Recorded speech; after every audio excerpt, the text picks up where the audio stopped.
Do you want to assert your value to a narcissist? By the end of this video, you're going to know exactly what to do to make that happen. Hi, I'm Rebecca Zung, and I've been recognized as one of the top attorneys in the country, and I've written a couple of books, Negotiate Like You Matter and Breaking Free, a step-by-step divorce guide, and I've helped thousands of people negotiate their way out of toxic or narcissistic relationships into getting the lives that they want by providing real resources, real access to information that will help you on a step-by-step basis to get where you want to go. And if that sounds good to you, make sure that you subscribe and hit the notification bell, and that way you'll get notified when I upload new videos and new content and go live and have events and all the other cool things that I have for you. So now you're dealing with a narcissist and they just constantly devalue you. I mean, you're living in this relationship where it started off with love bombing, and then it goes into devaluing and then discard. And they can even be love bombing you while you're discarding. It's this massive amount of toxic stew. It literally drains the life out of you. They're called energy vampires for a reason. And if you want to know more about energy vampires and why they're called that, check out my video on energy vampires. Anyway, they constantly are at you, and you're wondering how to fight back, how to get what you want, how to assert your value. How do you make them listen to you? How do you create that leverage? That's what I teach you in my Slay programs, and that's what I teach you here in these videos and in my podcast and all of that.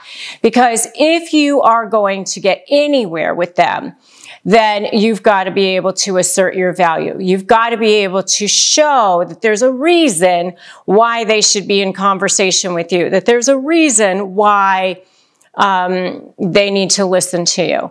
And I'm not talking about having them assert, where they already know you have value to a certain extent because that's how they attach themselves to you. But when they're looking to see if you're going to be a good source of narcissistic supply for them, they're looking to see, do you have value? Because remember, they don't attach themselves to you because you have so little value. They attach themselves to you because you have so much. And that was something that was actually very comforting in some ways to me, because I had to deal with a couple of narcissists in my own life, and I realized that they were just trying to suck as much value from me as possible.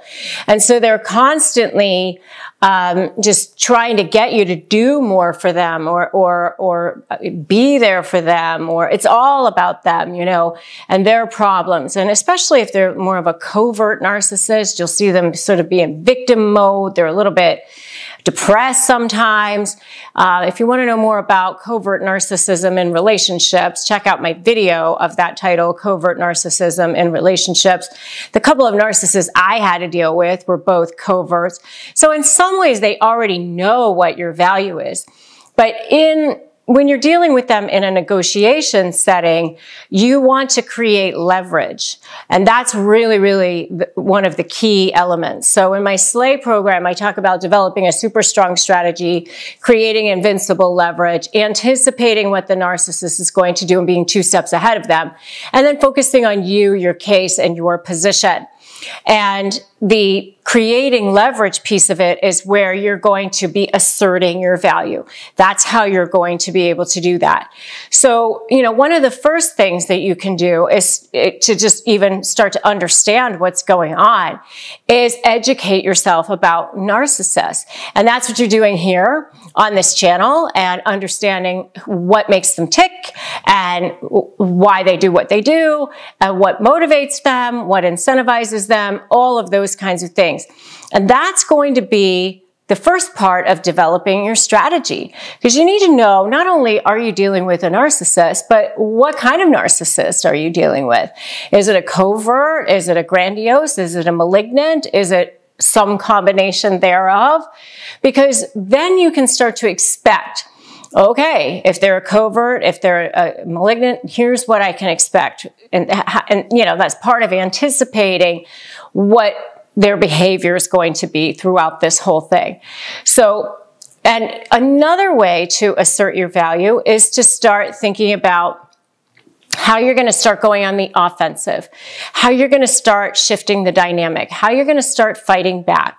Because one of the things that happens in a relationship between a narcissist and sometimes a lot of times an empath, because there's a symbiotic relationship usually between narcissists and empaths, is the empath just starts to go, get along to go along is what I call it. And if that sounds like you, I want you to give me a totally in the comments. So, you go along to get along, and so they're kind of used to you being in that position. And this dynamic has been set up between you guys where, they do whatever they do. You figure it out. You go along to get along. You make things right.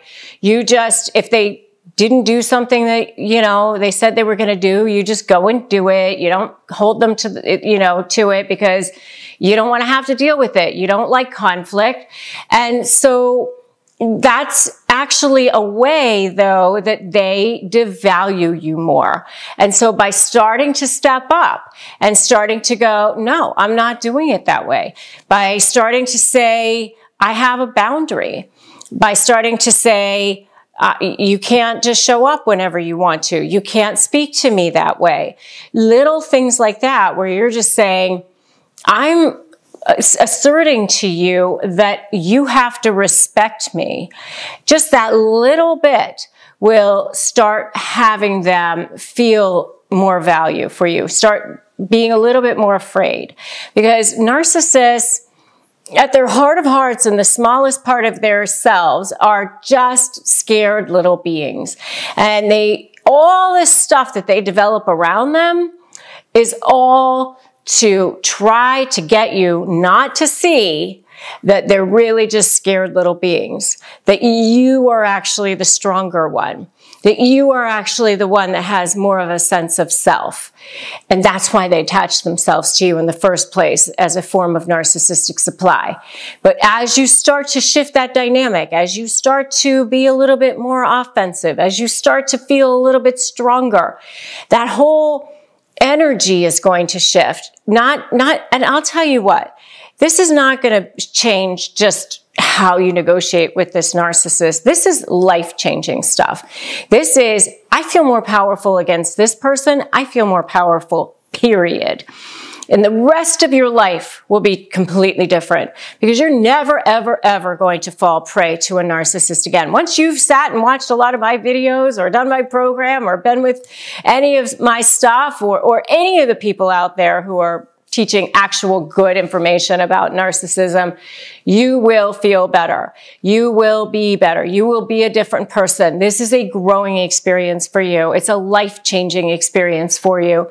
And unfortunately, we don't get to learn from the good things in our lives. It's only the bad things that happen to us that provide those opportunities to grow.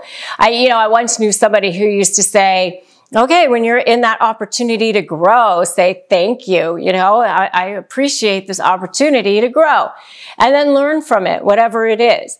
So taking those steps and actually starting to assert your value.